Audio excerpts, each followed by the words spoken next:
E aí galera, os gêmeos Blossom são como a realeza do colégio Riverdale. São amados e todos querem ser seus amigos, mas há segredos aí nesse meio. São herdeiros do trono do Senhor das Trevas e a rivalidade passa dos limites enquanto vivem uma competição para ver quem será o primeiro e único anticristo.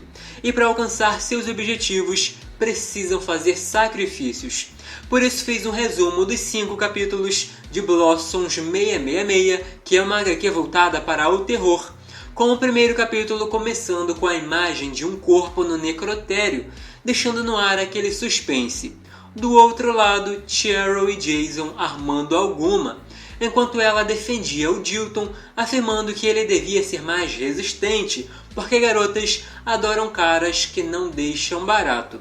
Jason mentia para a professora, afirmando que o Jughead realmente teve o trabalho perdido por conta do computador pifado. Pouco depois, os gêmeos saíram da escola e foram direto para casa, conversando sobre a festa daquele fim de semana que quase todo mundo foi convidado. Chegando lá, parecia que não tinha ninguém em casa. Na verdade, estavam todos no porão realizando um ritual com sangue para o Senhor das Trevas. O sinistro é que os gêmeos pareciam super acostumados com isso, como se fosse uma coisa super comum. Foram perguntados se aconteceu alguma coisa interessante e como resposta disseram que em Riverdale novidades interessantes nunca acontecem. Então os pais disseram que mudariam isso porque um deles vai espalhar as trevas pelo mundo. Mas Cheryl disse que no momento não queria a pressão das expectativas familiares. Estava na hora da festa. O quadrinho cortou para a galera toda reunida na piscina, bebendo, dançando e começando um jogo de verdade ou desafio, com perguntas bem pesadas envolvendo mentiras, a vida pessoal e até jogos de mau gosto. Quando perguntaram a Beth qual a maior mentira que contou para Verônica, a moça decidiu sair de perto e a brincadeira chegou ao fim. Esse capítulo termina com 2 pontos bem sinistros. O primeiro foi o Jason querendo saber onde estava o Jughead, porque tinha tramado alguma coisa que não pôde ser concluída, porque o rapaz ficou em casa terminando aquele exercício. Ou seja, a mentira do Jason acabou dando em nada. O outro ponto foi sua irmã levando o Dilton para uma área afastada, tentando induzir o rapaz a fazer um ritual com o Reg, que vinha há tempos implicando com ele. O segundo capítulo começa bem cedo com os irmãos conversando sobre a bagunça e o Jason oferecendo um café. O assunto foi basicamente sobre o que aconteceu na festa, mas até nisso estavam guardando segredo um do outro. Já na segunda de manhã, a professora fazia a chamada e percebia que alguns alunos estavam faltando, até que o Dilton começou a passar mal e nas fronteiras da cidade surgiu uma figura encapuzada. Voltando para a escola, Beth ficou preocupada com um colega de turma e quis saber o que estava acontecendo, até que ele disse que devia se afastar porque não era seguro ficar tão perto. No caminho para casa, Cheryl disse ao irmão que Beth estava muito próxima e isso poderia ser um problema, mas ele não levou muito a sério porque estava parecendo ciúmes. Chegando em casa, os dois foram parados pelo xerife, que notificou o desaparecimento de jovens que estavam no último fim de semana naquela festa, deixando ciente, já que a família Blossom sempre gostou de ser discreta. Foi aí que aconteceu uma coisa bem sinistra, porque quando a moça tocou no braço do xerife, ele decidiu ir embora dizendo que oferece o corpo e a alma, sua obediência eterna à divindade sombria, seja lá qual dos dois for, aparentemente falando dos gêmeos. Antes de ir embora, Cheryl ainda disse para falar com o Dilton, porque ele sim parecia ter tido um desentendimento com o Reg na semana passada, ou seja, ela parece ter controlado a mente dele com apenas um toque. Distante dali, Beth, Verônica, Jughead e Art tomavam um refrigerante com a loira dizendo que tinham o pressentimento de que alguma coisa muito ruim estava para acontecer. Também sentia como se os irmãos estivessem fazendo um teste com todo mundo naquele momento da brincadeira, mas os amigos não levaram muito a sério. Enquanto isso, aquela figura encapuzada continuava andando pela cidade, como se estivesse querendo contato com algum deles. Naquela mesma noite, atrás da mansão Blossom, Beth foi sozinha tentando encontrar alguma coisa e realmente encontrou a Ethel se comportando de um modo muito estranho, toda suja de sangue. Se abraçaram e a moça disse que não queria que a amiga visse o que fez na caverna, porque senão não seria perdoada. Mas a curiosa disse que só ia dar uma olhada, que não era para sair dali. Chegando lá, encontrou o que parecia uma imagem, com ossos e sangue para todo lado. Próximo dali, os gêmeos novamente falavam sobre a Beth, mas para deixar as coisas mais animadas, queriam corrompê-la, porque parecia muito inocente. Se tivesse o mesmo pensamento que eles, se tornaria merecedora do título de Anticristo e tornaria as coisas ainda mais interessantes. Até que de repente aquela figura encapuzada entrou na casa e se apresentou dizendo que é o irmão mais velho dos dois. O terceiro capítulo começa mostrando o nascimento dos Blossoms e ali deixando claro que na verdade não são gêmeos, são trigêmeos. O Julian voltou dizendo que merece o título porque foi o primeiro a nascer. Os pais até se desculparam e disseram que assim que nasceu não tiveram mais contato com ele, mas qualquer um deles se tornando a escuridão encarnada seria motivo para orgulho. Pouco depois, na escola, a professora quis saber por que até o Jason e a Beth começaram a faltar. Cheryl disse que viu o irmão mais cedo, mas não fazia ideia do porquê dele ter faltado. E no intervalo, Art tocou no assunto de que não deram atenção às suspeitas da Beth. Meio que ignoraram o que ela estava dizendo, então tinham que pensar sobre isso. Inclusive, a Verônica, que é a melhor amiga dela, devia se preocupar. A Age corta para Beth chegando na casa do Dilton exatamente no momento que estava sendo preso. E o mais estranho é que parecia conformado com tudo o que acontecia.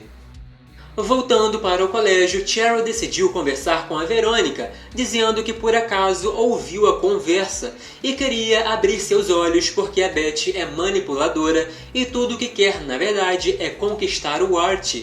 Então a Verônica devia ficar atenta, inclusive parar de dar atenção às coisas que tem falado, como se a moça também quisesse chamar atenção.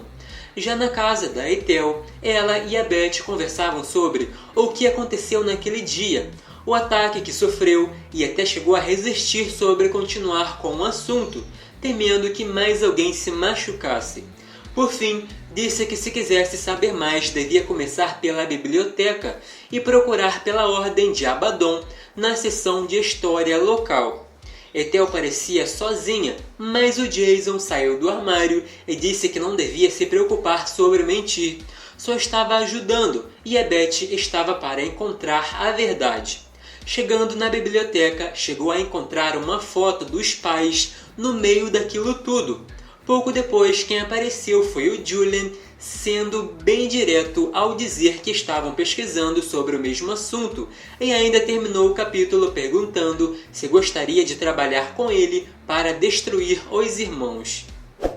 O quarto capítulo começou mostrando a diferença na vida dos gêmeos até aquele momento, enquanto os que ficaram com os pais tinham uma vida de luxo e eram felizes crescendo juntos. O Julian cresceu em condições terríveis, ainda muito novo, passando por situações de extrema dificuldade e pobreza, sendo treinado para sacrificar animais quando ainda muito pequeno, enquanto os irmãos tinham a melhor educação e lazer. Ele chegou na adolescência nos piores cenários. Voltando para o presente, ele e Beth conversavam a respeito de descobrir mais sobre a chamada Ordem de Abaddon, e ela ficou muito curiosa, já que até os pais faziam parte desse culto, mas não podia simplesmente chegar e perguntar, ainda mais porque tinha acabado de conhecer um rapaz querendo ajudá-la a desmascarar dois colegas. A situação toda parecia bem confusa. Do outro lado, Cheryl e Jason já entendiam tudo e sabiam que o irmão também queria corromper a Beth de alguma forma, para ficar do lado dele e aumentar suas chances de se tornar o anticristo. Inclusive chegaram à conclusão de que ele passou todo esse tempo sendo treinado para isso, o que aumentaria ainda mais as chances de vitória. Enquanto saíam para caminhar batendo papo, ela até comentou que o anticristo só precisava pensar para que o mundo conspirasse a favor, fazendo as coisas acontecerem, e exatamente nesse momento passou um homem com problemas no freio do carro, quase atropelando os dois. Cheryl, como sempre, foi a mais habilidosa, empurrou o irmão para o lado e por pouco se salvaram, tanto que até pensaram em dar uma trégua nessa competição. Já na casa do Ort, quem chegou foi a Verônica com uma bebida, e ele disse que não poderia recusar. Os dois começaram a conversar e aparentemente ela fez isso de propósito, imaginando que se não tivesse atitude, a Beth acabaria ficando com um rapaz que ela gosta. Cortando para Jughead, que saía do Pops, sendo abordado pela Ethel, quis saber o que acontecia, já que continuava com aquela cara de sofrida. Os dois se abraçaram porque, mais uma vez, ela parecia apavorada, dizendo que tinha uma coisa terrível acontecendo. Para entender melhor, tinha que ir na floresta perto da mansão Blossom. Nesse meio tempo, Beth já tinha ido para casa com o Julian, falando sobre os próximos passos. Inclusive tentou colocá-la no lugar, porque parecia confiante demais. Então chegaram à conclusão que o certo naquele momento seria contar aos amigos tudo o que encontrou. Mas chegando na casa do Ort, deu de cara com ele e a Verônica aos beijos, o que a deixou muito abalada, correndo para longe. E galera, isso aqui tá mesmo com cara de série. Tanta coisa acontecendo ao mesmo tempo, tantos mistérios e reviravoltas.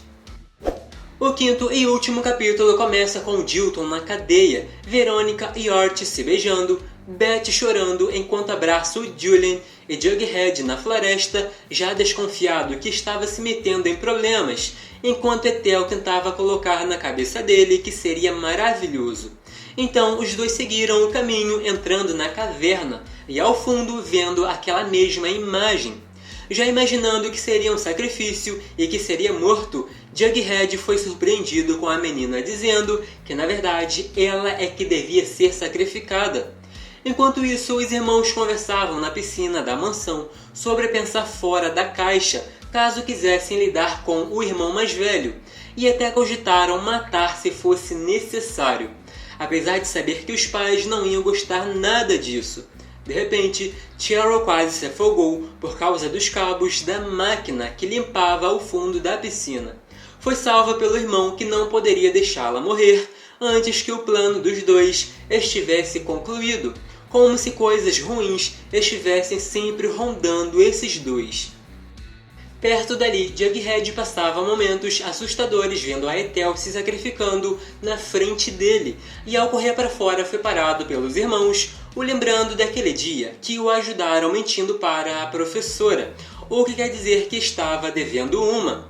Apesar de ter cortado para Beth, parece que os irmãos contaram tudo sobre o Julian, que nesse momento estava na delegacia com a Beth querendo falar com o Dilton para ver se descobriam mais alguma coisa. Porém, foram surpreendidos porque o rapaz estava morto.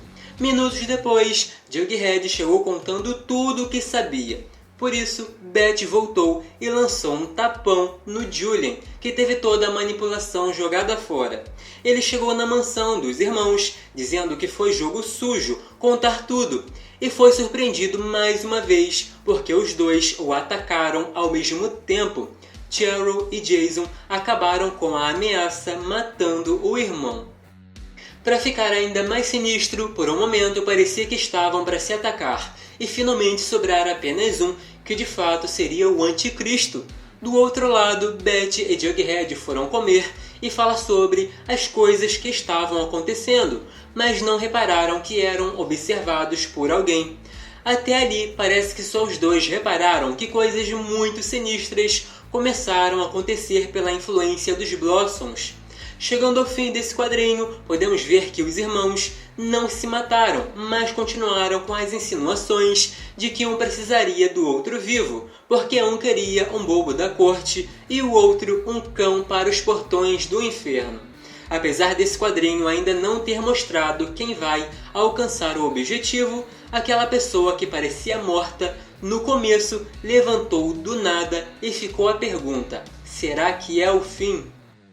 Se curtiram, não esqueçam de deixar aquele like, se inscrever e ativar o sino das notificações para não perder os próximos. Podem deixar suas sugestões porque estou sempre de olho e assim fica mais fácil saber o tipo de conteúdo que querem por aqui. E para quem quiser me seguir nas redes sociais, é só pesquisar pelo @de_nostálgico, uso o mesmo endereço em todas elas, então é bem fácil me encontrar. Até o próximo!